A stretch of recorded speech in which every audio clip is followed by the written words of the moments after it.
So that's it. Game 3, we get smacked, we get slapped, we get smoked, we get toked, we get freaking ripped. Fully expected, by the way. I was telling all my boys, I was like, I wanted to bet my mortgage that the Celtics would win yesterday, but I just can't do it as a fan. I can't bring myself to it. But I'm not surprised. Like, the Knicks just have shown us this all the time throughout the season, throughout as long as they've been playing together, that whenever things are sweet, they come out and they just, like, throughout the whole Detroit series, they did the same thing. As soon as they get comfortable, that Game 5, you could close out, you could change things. Speaking about changing things, the opportunity yesterday that was at stake was actually to change the course of how people look at you as a team and as a franchise. But that's my thing with Tibbs. It's not just like all the X's and O's and adjustments we can make. It's how do you not run into that locker room and say, Vegas still has us as underdogs in this series, and we just took the first 2 games in Boston. People still don't believe that we're for real. Come out with fire today. How is that not the approach for that game to never have been close? And that happens a lot when we play the good teams.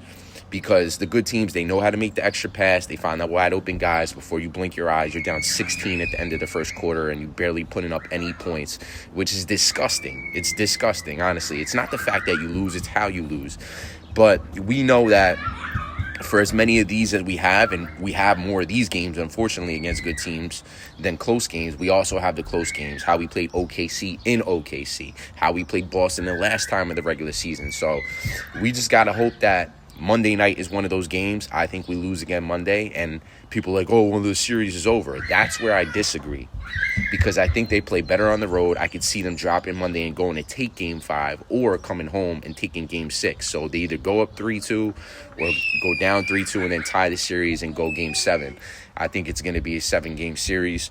And I think once you get to 7 games, you just got to keep the game close, and Boston could fold. They're nervous. But if you don't keep the game close, you're going to get blown out, and you gave up a great opportunity. But is what it is. This is Knicks realist. This isn't Knicks bullshit here. And listen, you just can't beat yourself up, because if I'm Tibbs, the one thing I'm telling my guys is it doesn't matter if we lost by 30. It's one game. We're still up.